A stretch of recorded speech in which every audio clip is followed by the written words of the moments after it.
नमस्कार. जॉब माझा अपडेटवर आपल्या सर्वांचं पुन्हा एकदा स्वागत आहे विद्यार्थी मित्रांनो. तर बघा, सांगली जिल्हा मध्यवर्ती बँक भरती परीक्षा 2026 विशेषमध्ये विद्यार्थी मित्रांनो, आपण आपल्या चॅनलवर सहकार आणि बँकिंग या दोन विषयावर विद्यार्थी मित्रांनो क्लास सुरू केलेले आहेत. तर बघा, याआधी आपण सहकार या विषयावर एकूण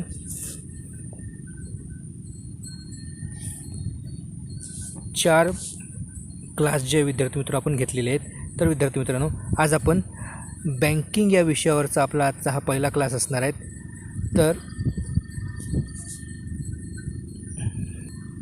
बघा विद्यार्थी मित्रांनो, आपली जी परीक्षा होणार आहे ती 90 मार्काची परीक्षा होणार आहेत, ज्यामध्ये 20 मार्काचं जे आहेत ते सहकार विषयावर प्रश्न येणार आहेत आणि 20 प्रश्न जे आहेत विद्यार्थी मित्रांनो 20 मार्काचे हे बँकिंग नॉलेजवर येणार आहेत.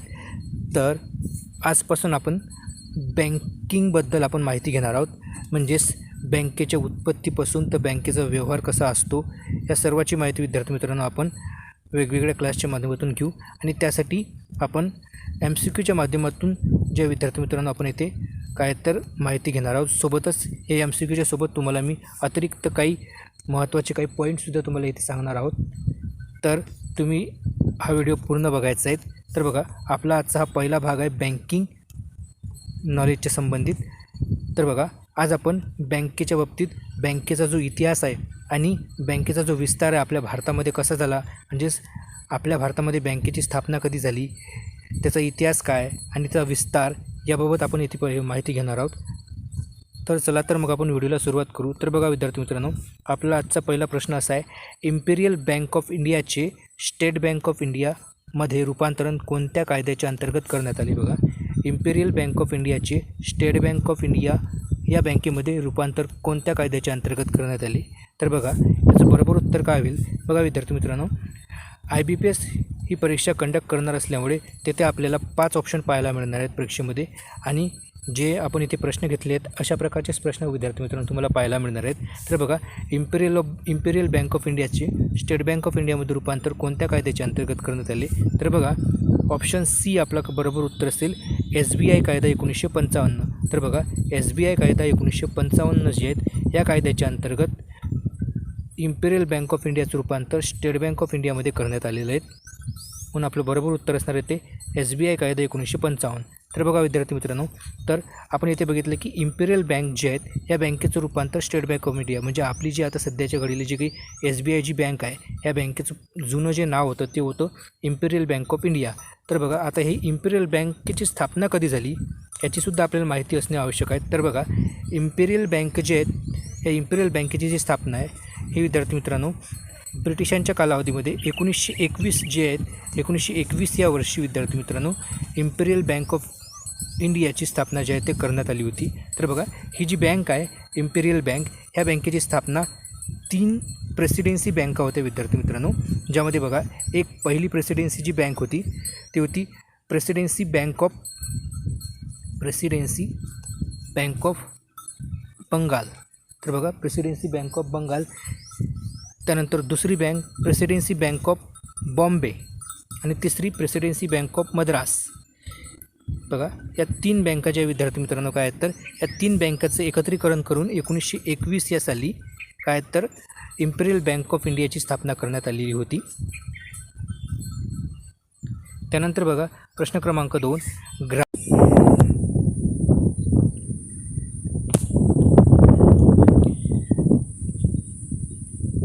प्रश्न क्रमांक 2 बघा विद्यार्थी मित्रांनो, ग्रामीण आणि कृषी विकासासाठी इम्पेरियल बँक ऑफ इंडियाचे स्टेट बँक ऑफ इंडियामध्ये रूपांतरण करण्याची जी शिफारस आहे ते कोणत्या समितीने केली होती. तर बघा, ग्रामीण आणि कृषी विकासासाठी जे की इम्पेरियल बँक ऑफ इंडिया आहेत ज्याची स्थापना विद्यार्थी मित्रांनो कधी झाली होती तर 1921 या वर्षी झाली होती, आणि 1955 या वर्षी या बँकेचं रूपांतर स्टेट बँक ऑफ इंडियामध्ये करण्यात आलं. तर बघा, या बँकेची स्थापना करण्याची किंवा स्टेट बँक ऑफ इंडियामध्ये रूपांतर करण्याची जी शिफारस आहे ते कोणत्या समितीने केली होती? तर बघा इथे आपल्याला 5 ऑप्शन दिलेले आहेत. यापैकी आपलं बरोबर उत्तर काय असेल?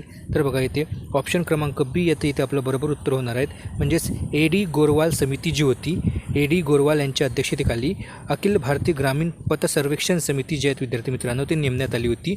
1951 या वर्षी अखिल भारतीय ग्रामीण पतसर्वेक्षण समिती किंवा याच समितीला अखिल भारतीय ग्रामीण पत पाहणी समिती असं सुद्धा म्हटलं जाते. तर या समितीची स्थापना 1951 या वर्षी करण्यात आली होती आणि या समितीद्वारे काय तर इम्पेरियल बँक ऑफ इंडियाचं स्टेट बँक ऑफ इंडियामध्ये रूपांतर करण्याची शिफारस आहेत याच समितीने केली होती. या समितीचे जे अध्यक्ष होते ते A.D. गोरवाल हे होते, म्हणून या समितीला A.D. गोरवाल समितीसुद्धा म्हटलं जाते. म्हणून आपलं बरोबर उत्तर काय होईल इथे? तर A.D. गोरवाल समिती किंवा अखिल भारतीय ग्रामीण पतपाहणी सर्वेक्षण समिती जे आहेत हे जे आहेत आपलं बरोबर उत्तर होईल, जे की स्टेट बँक ऑफ इंडियाची स्थापना करण्यामागचं काय तर मुख्य उद्देश जे आहेत म्हणजे स्थापना करण्याची जी शिफारस आहेत ती या समितीने केली होती. त्यानंतर बघा प्रश्न क्रमांक 3 काय म्हणते की भारतातील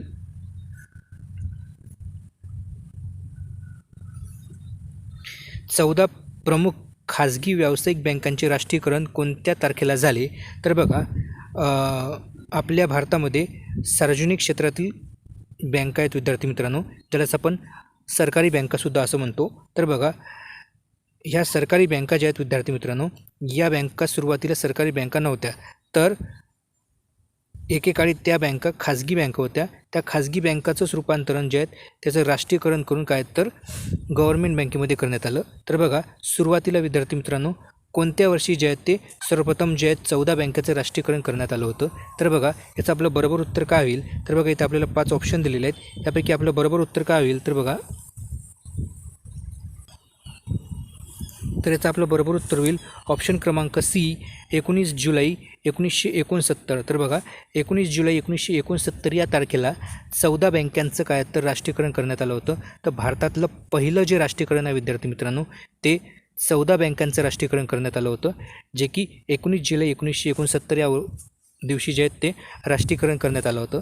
तर बघा जेव्हा या खाजगी बँकांचं राष्ट्रीयकरण करण्यात आलं विद्यार्थी मित्रांनो, तर तेव्हा या बँकांची कमीत कमी जी ठेव होती, म्हणजेच बघा परीक्षेत असाही प्रश्न विचारला जातो की 1969 साली ज्या 14 बँकांचं राष्ट्रीयकरण करण्यात आलं होतं तेव्हा बँकांचं राष्ट्रीयकरण करण्यासाठी बँकांच्या ठेवीसाठी एक कोणती अट महत्त्वाची अट होती? तर बघा यामध्ये ज्या बँकांची जी ठेवी आहे ते 50 कोटीपेक्षा जास्त होती त्या बँका ज्या विद्यार्थी मित्रांनो काय तर त्याच बँकाचं राष्ट्रीयकरण ज्या 1969 साली जे आहेत ते करण्यात आलं होतं. तर बघा म्हणून आपलं याचं बरोबर उत्तर काय होईल इथे? तर इथं ऑप्शन क्रमांक सी होईल. आणि मिनिमम ठेवीची जी काही अट होती ती होती 50 कोटी रुपये इतकी. आणि बघा 1969 साली जेव्हा 14 बँकांचं राष्ट्रीयकरण झालं तेव्हा आपल्या भारताच्या पंतप्रधान कोण होत्या? तर बघा इंदिरा गांधी जे आहेत, श्रीमती इंदिरा गांधी जे आहेत विद्यार्थी मित्रांनो काय तर आपल्या भारताच्या तेव्हाच्या राष्ट्रपती होत्या. तर हे सुद्धा तुम्हाला लक्षात ठेवायचं आहे की जेव्हा 14 बँकांचं राष्ट्रीयकरण झालं तेव्हा आपल्या भारताचे पंतप्रधान कोण होते? तर आपले इंदिरा गांधी ह्या होत्या. त्यानंतर बघा प्रश्न क्रमांक 4 1969 साली जेव्हा 14 बँकांचं राष्ट्रीयकरण करण्यात आलं तेव्हा किमान ठेवीचा निकष काय होता? तर बघा विद्यार्थी मित्रांनो असा प्रश्न जे मी तुम्हाला सांगितलं आहे, तर बघा असा प्रश्नसुद्धा परीक्षेत आपल्याला पाहायला मिळू शकतो. तर बघा येथे मी तुम्हाला उत्तर सांगितलेलंच आहे, तर या प्रश्नाचं उत्तर तुम्हीच द्यायचा प्रयत्न करायचा आहे. त्यानंतर बघा प्रश्न क्रमांक 5 15 एप्रिल 1980 रोजी राष्ट्रीयकरणाच्या दुसऱ्या टप्प्यात किती बँकांचे राष्ट्रीयकरण करण्यात आले होते? तर बघा 1969 या वर्षी जेव्हा 14 बँकांचं राष्ट्रीयकरण करण्यात आलं त्यानंतर पुन्हा 1980 या वर्षी एकूण 6 बँकांचं आणखी 6 बँकांचं विद्यार्थी मित्रांनो काय तर राष्ट्रीयकरण करण्यात आलं होतं.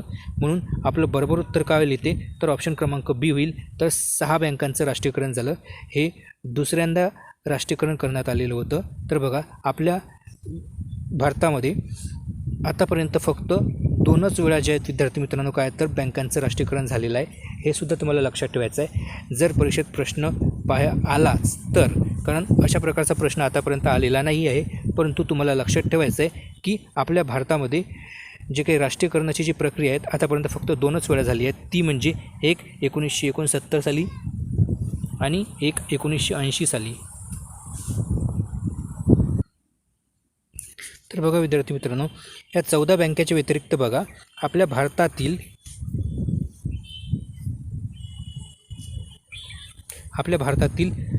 पहिली जे काही बँक आहे ती कोणती आहे? तर बघा आपल्या भारतामध्ये पहिली बँक ही कोणत्या वर्षी स्थापित करण्यात आली होती? तर बघा 1770. बघा 1770 या वर्षी आपल्या भारतामध्ये बँक ऑफ हिंदुस्तान, बघा विद्यार्थी मित्रांनो, बँक ऑफ बंगालच्या नंतर आपल्या भारतामध्ये बघा विद्यार्थी मित्रांनो ब्रिटिश सरकारने आणखी 3 प्रेसिडेन्सी बँका ज्या ते स्थापित केलेल्या होत्या. त्यापैकी पहिली प्रेसिडेन्सी बँक होती प्रेसिडेन्सी बँक ऑफ बंगाल. तर बघा प्रेसिडेन्सी बँक ऑफ बंगालची जी स्थापना आहे ती 1806 या वर्षी करण्यात आली होती. ही भारतातली पहिली प्रेसिडेन्सी बँक आहेत. तर बघा ज्या 1806 साली प्रेसिडेन्सी बँक ऑफ बंगालचं जे नाव होतं ते प्रेसिडेन्सी बँक ऑफ कलकत्ता हे होतं, प्रेसिडेन्सी बँक ऑफ कलकत्ता. तर याच बँकेचं नाव 1809 साली, बघा 1809 या वर्षी प्रेसिडेन्सी बँक ऑफ कलकत्ता याचं नाव बदलून प्रेसिडेन्सी बँक ऑफ बंगाल असं करण्यात आलं. म्हणून भारतातली पहिली प्रेसिडेन्सी बँक ही प्रेसिडेन्सी बँक ऑफ बंगाल म्हणून ओळखली जाते, ज्याची स्थापना 1806 या वर्षी करण्यात आली होती. त्यानंतर बघा भारतातली दुसरी प्रेसिडेन्सी बँक जी होती ती होती प्रेसिडेन्सी बँक ऑफ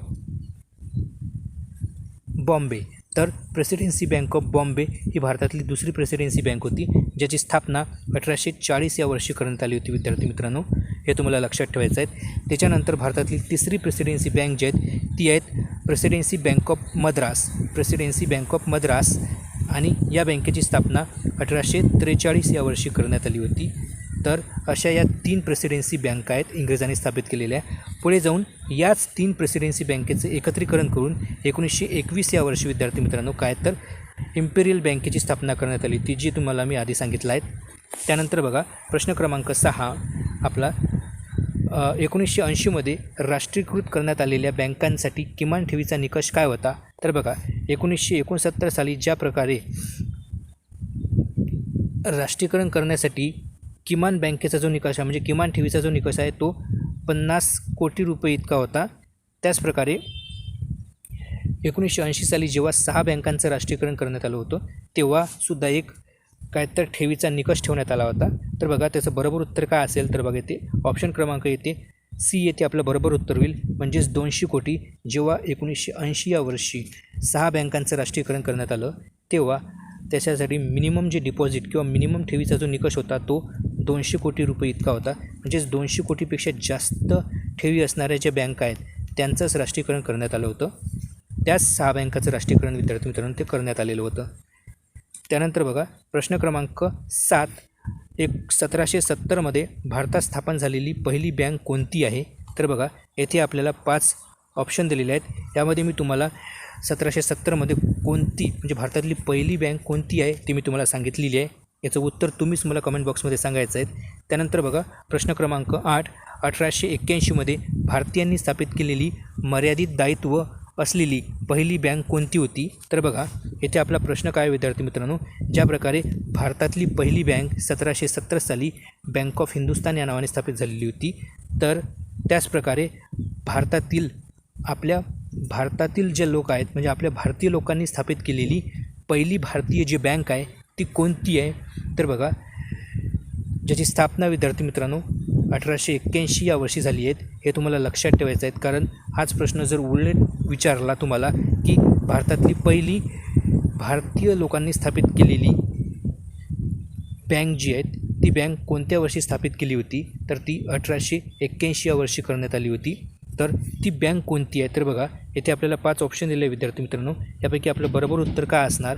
तर याचं बरोबर उत्तर होईल ऑप्शन क्रमांक ए अवध कमर्शियल बँक. तर भारतातील पहिली भारतीय लोकांनी स्थापित केलेली बँक जी आहे ती अवध कमर्शियल बँक आहे, ज्याची स्थापना 1881ला स्थापित झाली होती. तर ही जी बँक आहे विद्यार्थी मित्रांनो ती मर्यादित जबाबदारीच्या तत्त्वावर स्थापित करण्यात आलेली होती. त्यानंतर बघा प्रश्न क्रमांक 9 1894मध्ये स्थापित झालेली पूर्णपणे भारतीय बँक म्हणून कोणती बँक ओळखली जाते? तर बघा, याआधी आपण बघितलं की 1881 या वर्षी विद्यार्थी मित्रांनो भारतातली पहिली जे काही बँक आहे भारतीय लोकांनी स्थापित केलेली ती बँक आहे अवध कमर्शियल बँक. परंतु ती बँक मर्यादित जबाबदारीच्या तत्त्वावर स्थापित झालेली होती. परंतु 1894 या वर्षी विद्यार्थी मित्रांनो पुन्हा भारतीय लोकांनी पूर्ण भारतीय मालकीची बँक. जर परीक्षेत तुम्हाला प्रश्न असा विचारला की भारतातनी पूर्ण भारतीय मालकीची बँक जी आहे जिची स्थापना 1894 या वर्षी करण्यात आली होती त्या बँकेचं नाव काय? तर बघा तेव्हा त्याचं उत्तर होईल ऑप्शन क्रमांक सी, पंजाब नॅशनल बँक. तर बघा पंजाब नॅशनल बँक ज्यालाच आपण PNB बँक म्हणतो, तर या पंजाब नॅशनल बँक किंवा PNB बँकेची जी स्थापना आहे ती 1894 या वर्षी झाली होती. आणि ही बँक ही भारतातली पहिली पूर्ण भारतीय मालकीची बँक आहे ज्याची स्थापना विद्यार्थी मित्रांनो लाला हरकिशन यांनी केली होती. लाला हरकिशन जे आहेत यांनी भारतातली पहिली पूर्ण भारतीय मालकीची बँक PNB बँक म्हणजेच पंजाब नॅशनल बँकेची स्थापना 1894मध्ये केली होती. त्यानंतर बघा प्रश्न क्रमांक 10, भारतात चेक प्रणाली सुरू करणारी पहिली बँक कोणती होती? तर बघा भारतामध्ये बघा आपण बँकेमध्ये गेल्यानंतर बघा विद्यार्थी मित्रांनो चेकद्वारे जे काही आपण व्यवहार करत असतो बँकेत गेल्यावर, तर जे चेकची जी सिस्टीम आहे भारतामध्ये चेकची सिस्टीम सुरू करणारी भारतातली पहिली बँक जी आहे ती कोणती आहे? तर बघा येथे आपल्याला 5 ऑप्शन दिलेले आहेत. यापैकी आपलं बरोबर उत्तर काय होईल? तर बघा भारतामध्ये चेकची व्यवस्था सुरू करणारी भारतातली पहिली बँक कोणती होती? तर बघा 1774मध्ये त्या बँकेने काय तर भारतामध्ये चेकची व्यवस्था सुरू केली होती. तर बघा याचं बरोबर उत्तर काय होईल? तर ऑप्शन क्रमांक बी हे आपलं बरोबर उत्तर होईल बंगाल बँक. तर बघा 1784 साली बंगाल बँकेने विद्यार्थी मित्रांनो काय तर भारतामध्ये चेक प्रणाली म्हणजे चेकची सिस्टीम जी आहे ती सुरू केली होती. जर परीक्षेत प्रश्न विचारला की भारतामध्ये चेकची सुविधा सुरू करणारी भारतातली पहिली बँक कोणती आहे, तर त्याचं बरोबर उत्तर होईल बंगाल बँक होईल. बँक ऑफ बंगाल नाही, बंगाल बँक होईल. त्यानंतर बघा प्रश्न क्रमांक 11, 1830मध्ये भारतात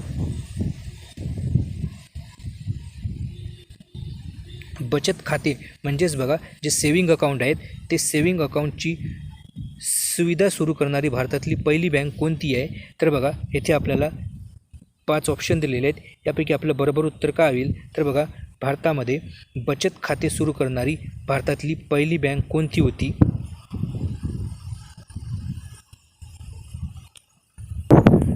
तर बघा याचं बरोबर उत्तर होईल विद्यार्थी मित्रांनो ऑप्शन क्रमांक सी आपलं बरोबर उत्तर होईल प्रेसिडेन्सी बँक ऑफ बंगाल. तर बघा प्रेसिडेन्सी बँक ऑफ बंगाल जे आहेत या बँकेने भारतामध्ये बचत बँकेची खात्याची सुरुवात जी आहे ती केली होती. म्हणजेच भारतामध्ये बचत खात्याची सुरुवात किंवा बचत खात्याची जी सुरुवात आहे ते कोणी सुरू केली होती? तर बघा त्याचं बरोबर उत्तर होईल ऑप्शन क्रमांक C, presidency bank of Bengal या बँकेने जे विद्यार्थी मित्रांनो 1830 या वर्षी काय तर सेविंग खात्याची सुरुवात केलेली होती. त्यानंतर बघा प्रश्न क्रमांक 12, भारतात इंटरनेट बँकिंगची सुविधा सुरू करणारी पहिली बँक कोणती? तर बघा भारतामध्ये जे की इंटरनेट बँकिंगचा जो आपण वापर करतो तर त्या इंटरनेट बँकिंगची सुविधा सुरू करणारी भारतातली पहिली बँक कोणती आहे? तर बघा येथे आपल्याला 5 ऑप्शन दिलेले आहेत. यापैकी आपलं बरोबर उत्तर काय होईल? तर बघा आपलं याचं बरोबर उत्तर होईल ऑप्शन क्रमांक सी, ICICI बँक. तर बघा ICICI बँकेने भारतामध्ये इंटरनेट बँकिंग सुरू केली होती. तर बघा भारतामध्ये इंटरनेट बँकिंगची सुविधा सुरू करणारी भारतातली पहिली बँक कोणती? तर ती बँक आहेत ICICI बँक. तर ICICI बँकेने भारतामध्ये पहिल्यांदा इंटरनेट बँकिंगची सुविधा सुरू केली होती. त्यानंतर बघा प्रश्न क्रमांक 13, भारतात क्रेडिट कार्ड सुरू करणारी पहिली बँक कोणती? तर बघा आपण जे काही क्रेडिट कार्डचा जो आपण वापर करतो विद्यार्थी मित्रांनो तर ते जे क्रेडिट कार्ड असतात तर त्या क्रेडिट कार्ड सुरू करणारी भारतातली पहिली बँक कोणती आहे? तर बघा यामध्ये आपलं बरोबर उत्तर काय होईल? तर इथे आपल्याला 5 ऑप्शन दिलेले आहेत. ह्या 5 ऑप्शनपैकी आपलं बरोबर उत्तर होईल ऑप्शन क्रमांक D, state bank of India. तर जी आपली जी की SBI बँक आहे विद्यार्थी मित्रांनो स्टेट बँक ऑफ इंडिया या बँकेनेच भारतामध्ये पहिल्यांदा क्रेडिट कार्डची सुविधा सुरू केलेली होती. म्हणून आपलं बरोबर उत्तर होईल SBI. म्हणजेच भारतामध्ये क्रेडिट कार्ड सुरू करणारी पहिली बँक कोणती? तर SBI आहेत. त्यानंतर बघा प्रश्न क्रमांक 14, 1987 या वर्षी भारतात भारतातील पहिलं जे ATM आहे किंवा पहिली जी ATM मशीन आहे हे कोणत्या बँकेने सुरू केले होतं? तर बघा प्रश्न क्रमांक 14 काय म्हणते की 1987 या वर्ष तुम्हाला लक्षात ठेवायचं आहे की भारतातील पहिले जे काही ATM आहे हे कोणत्या बँकेने सुरू केलं होतं? तर बघा येथे आपल्याला 5 ऑप्शन दिलेले आहेत. त्यापैकी आपलं बरोबर उत्तर काय होईल? तर बघा येथे ऑप्शन क्रमांक B हे आपलं बरोबर उत्तर होईल विद्यार्थी मित्रांनो. म्हणजेच HSBC बँक जी आहेत या बँकेने भारतातील पहिलं जे ATM आहेत किंवा पहिली ATM मशीन सुरू केली होती, जे की 1987 या वर्षी सुरू करण्यात आली होती. त्यानंतर बघा प्रश्न क्रमांक 15 1865 स्थापन झालेली भारतातील सर्वात जुनी सार्वजनिक क्षेत्रातील बँक कोणती आहे? तर बघा 1865 स्थापित झाली भारतातली सर्वात जुनी सार्वजनिक क्षेत्रातली बँक कोणती आहे? तर बघा येथे आपल्याला 5 ऑप्शन दिलेले आहेत. त्यापैकी आपलं बरोबर उत्तर काय होईल? तर बघा ऑप्शन क्रमांक बघा इथे B हे आपलं बरोबर उत्तर होईल विद्यार्थी मित्रांनो. कारण अलाहाबाद बँकेची जी स्थापना आहे ही भारतातील याची स्थापना 1865 या वर्षी झाली होती. तर ही भारतातली सर्वात जुनी सार्वजनिक क्षेत्रातली जी बँक आहे ती अलाहाबाद बँक आहेत. परंतु विद्यार्थी मित्रांनो ही जी अलाहाबाद बँक आहेत ही बँक आता राहिली नाही आहेत. तर या बँकेचं विलिनीकरण झालेलं आहे. ते जे विलिनीकरण झालं आहे विद्यार्थी मित्रांनो अलाहाबाद बँकेचं ते इंडियन बँक जे आहेत आपल्या भारतातील सार्वजनिक क्षेत्रातील जे काही इंडियन बँक जे आहेत त्या इंडियन बँकेमध्ये अलाहाबाद बँकेचं जे आहे ते विलिनीकरण झालेलं आहे. त्यानंतर बघा प्रश्न क्रमांक 16 भारताबाहेर शाखा उघडणारी भारतातील पहिली बँक कोणती? तर बघा भारताच्या बाहेर म्हणजेच बघा विदेशामध्ये भारतातली पहिली बँक म्हणजे विदेशामध्ये शाखा उघडणारी भारताची पहिली जी बँक आहे पहिली भारतीय बँक कोणती आहे? तर बघा येथे आपल्याला ऑप्शन दिले आहेत 5. बघा A आहेत बँक ऑफ इंडिया, B आहे state bank of India, C आहे central bank of India, D bank of Baroda आणि E Imperial bank of India. तर भारताच्या बाहेर शाखा उघडणारी भारताची पहिली बँक कोणती होती? तर बघा याचं बरोबर उत्तर होईल आपलं ऑप्शन क्रमांक A बँक ऑफ इंडिया. तर बघा भारताच्या बाहेर शाखा उघडणारी पहिली बँक जी आहे भारताची ती बँक ऑफ इंडिया आहे. किंवा विदेशामध्ये शाखा उघडणारी भारतातील पहिली बँक कोणती आहे? तर ते बँक ऑफ इंडिया आहे. याची जी स्थापना आहे लंडनमध्ये 1946 या वर्षी करण्यात आली होती. तर लंडनमध्ये या बँकेची शाखा जी आहे 1946 या वर्षी ओपन करण्यात आली होती. हे लक्षात ठेवायचं आहे तुम्हाला की लंडनमध्ये 1946ला बँक ऑफ इंडियाची पहिली शाखा जी आहे ती पहिली शाखा उघडण्यात आली होती. आणि ही पहिली बँक आहे जी की विदेशामध्ये शाखा उघडणारी पहिली बँक ठरती. त्यानंतर बघा याच्या व्यतिरिक्त विद्यार्थी मित्रांनो विदेशामध्ये सर्वात जास्त शाखा असणारी जी बँक आहे ती कोणती आहे? तर बघा आपल्या भारतातील जे की SBI जी बँक आहे विद्यार्थी मित्रांनो ही बँक या बँकेच्या विदेशामध्ये सर्वात जास्त शाखा आहे. तर विदेशामध्ये सर्वात जास्त शाखा असणारी जी बँक आहे आपली भारतीय मालकीची ती आहे SBI बँक. याच्या व्यतिरिक्त विदेशामध्ये सर्वात जास्त शाखा असणारी बँकसुद्धा SBI आहेत. आणि भारताच्या बाहेर सर्वात जास्त देशामध्ये जे काही स्थापित करणारे जे काही बँक आहेत तीसुद्धा भारतातील SBI बँकच आहेत. म्हणजे भारतीय मालकीची जे की बँक आहेत त्यापैकी भारताच्या बाहेर सर्वात जास्त शाखा किंवा भारताच्या बाहेर सर्वात जास्त ठिकाणी किंवा सर्वात जास्त देशातनी शाखा उघडणारी जी बँक आहे भारतीय मालकीची ती आहे SBI बँक आहेत.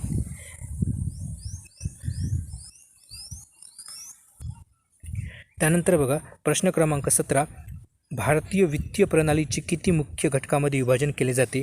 तर बघा भारतीय जी वित्तीय प्रणाली आहे म्हणजे भारतातील जे काही वित्तीय जे काही सिस्टीम आहेत किंवा जे फायनान्शियल सिस्टीम आहेत तर या वित्तीय प्रणालीचं किती मुख्य घटकामध्ये विभाजन केले जाते? तर बघा येथे आपल्याला 5 ऑप्शन दिलेले आहेत. यापैकी आपलं बरोबर काय होईल उत्तर? तर ऑप्शन क्रमांक बघा विद्यार्थी मित्रांनो येथे C हे आपलं बरोबर उत्तर होईल. तर भारतीय वित्तीय प्रणालीचे मुख्य 4 घटक आहेत. तर बघा ते कोणकोणते घटक आहेत? तर बघा विद्यार्थी मित्रांनो त्यातला पहिला घटक आहे वित्तीय बाजार. दुसरा घटक आहे वित्तीय संस्था. तिसरा घटक आहे वित्तीय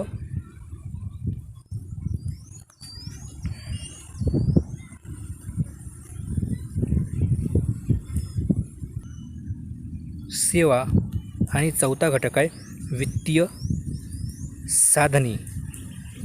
तर बघा विद्यार्थी मित्रांनो, हे 4 घटक जे आहेत ते भारताच्या वित्तीय प्रणालीचे आहेत, ज्यामध्ये चौथा घटक हा वित्तीय साधने हा आहे. वित्तीय साधने. त्यानंतर बघा प्रश्न क्रमांक 18, खालीलपैकी कोणती बाजारपेठ ही अल्पकालीन निधीशी संबंधित आहे, म्हणजेच बघा 1 वर्षापर्यंतच्या कालावधीसाठी. तर बघा यामध्ये आपल्याला 5 ऑप्शन दिले आहेत. यापैकी आपलं बरोबर उत्तर काय होईल? तर बघा हा प्रश्न बघायच्या आधी बघा विद्यार्थी मित्रांनो, आपण आपला जे की भारतातील जे काही वित्तीय बाजार आहे विद्यार्थी मित्रांनो, आपल्या भारतातील जो काही वित्तीय बाजार आहे, त्या वित्तीय बाजाराचे मुख्य 2 प्रकार पडतात. त्यापैकी पहिला प्रकार आहे नाणे बाजार. बघा पहिला प्रकार आहे नाणे बाजार आणि त्याचा दुसरा प्रकार पडतो भांडवल बाजार. भांडवल बाजार. तर बघा यामध्ये जो आपला नाणे बाजार असतो विद्यार्थी मित्रांनो, त्यामध्ये जे की वित्ताची जी देवाणघेवाण असते, वित्त म्हटल्यापेक्षा आपण जे की पैशाची जे काही देवाणघेवाण असते ती फक्त 1 वर्षापर्यंतच्या कालावधीसाठी केली जाते. आणि शेतीच्या बाबतीत जर असेल तर ती 15 ते 18 महिन्याच्या कालावधीसाठी असते. तर ज्या वित्तीय बाजारामध्ये पैशाची जी देवाणघेवाण आहे फक्त 1 वर्षापर्यंतच्या कालावधीसाठी होते, त्या बाजाराला आपण नाणे बाजार असं म्हणतो. आणि ज्या बाजारामध्ये पैशाची देवाणघेवाण 1 वर्षापेक्षा जास्त कालावधीसाठी होते ते भांडवल बाजाराची मध्ये, म्हणजेच त्या बाजाराला आपण भांडवल बाजार असं म्हणतो. म्हणून येथे आपलं बरोबर उत्तर काय होईल? तर येथे ऑप्शन क्रमांक बी येथे आपलं बरोबर उत्तर होईल मनी मार्केट, म्हणजे मुद्रा बाजार. म्हणजेच यालाच आपण भारतीय नाणे बाजारसुद्धा असं म्हणू शकतो, म्हणजेच मनी मार्केट. तर बघा मनी मार्केट जे विद्यार्थी मित्रांनो, ही एक संकुचित संकल्पना आहे, म्हणजे छोट्या भागासाठी. आणि भांडवल बाजार हे एक मोठी म्हणजे दीर्घकालीन दीर्घकालीन जे जो प्रकार आहेत विद्यार्थी मित्रांनो भांडवल बाजाराचा, जे काही वित्तीय बाजाराचा. त्यानंतर बघा प्रश्न क्रमांक 19, खालीलपैकी कोणते मुद्रा बाजाराचे म्हणजेच मनी मार्केट, ज्यालाच आपण नाणे बाजारसुद्धा म्हणतो, तर नाणे बाजाराचं साधन नाही आहे? तर बघा इथे आपल्याला 5 ऑप्शन दिले आहेत. यापैकी भारतीय नाणे बाजार जो आहे म्हणजेच मुद्रा बाजार, या बाजाराचं खालीलपैकी एक ऑप्शन जे आहेत ते साधन नाही आहे. म्हणजे इतर जे 4 ऑप्शन आहेत विद्यार्थी मित्रांनो, ते भारतीय नाणे बाजाराची काय तर साधने आहेत. तर बघा यापैकी एक साधन जे आहेत या 5 पैकी हे भारतीय नाणे बाजाराचं नाही आहे, ते आपल्याला शोधायचं आहे. तर बघा ऑप्शन ए आहे कॉल मनी किंवा नोटीस मनी, ऑप्शन बी ट्रेझरी बिल, ऑप्शन सी ठेवीचे प्रमाणपत्र म्हणजे सीडीला आपण काय म्हणू शकतो, पण कॅश सर्टिफिकेट ऑफ डिपॉझिट. बघा त्याच आपण सर्टिफिकेट ऑफ डिपॉझिटसुद्धा असं म्हणतो. त्यानंतर बघा ऑप्शन डी डिबेंचर्स आणि ऑप्शन्स ई कमर्शियल पेपर्स. तर बघा विद्यार्थी मित्रांनो, याच्यापैकी आपलं बरोबर उत्तर होईल ऑप्शन क्रमांक डी डिबेंचर्स. तर बघा डिबेंचर जे विद्यार्थी मित्रांनो हे मनी मार्केटचं साधन नाही आहे. तर बघा डिबेंचर काय, तर मग हे जे काही गुंतवणूक असते भांडवल बाजारातील, त्या गुंतवणुकीचा एक प्रकार आहे काय तर डिबेंचर. म्हणून डिबेंचर हे मनी मार्केटमध्ये किंवा मनी मार्केटचं साधन नाही. इतर जे आहे जसं की कॉल मनी, ट्रेझरी बिल, ठेवीचे प्रमाणपत्र आणि कमर्शियल पेपर हे काय तर मनी मार्केटचे काय तर प्रकार आहेत.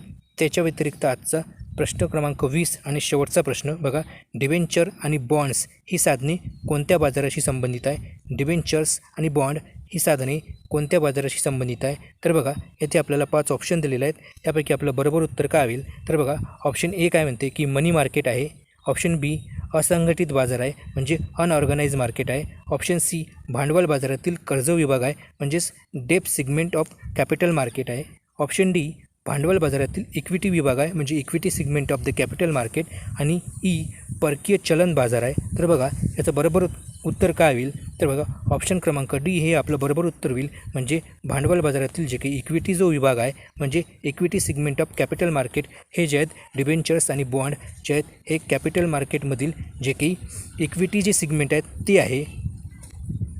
म्हणून मी तुम्हाला या आधीच्या प्रश्नामध्ये सांगितलं होतं की डिबेंचर जे आहेत ते मनी मार्केटचा प्रकार नाही, तर ते भांडवल बाजाराचा प्रकार आहेत.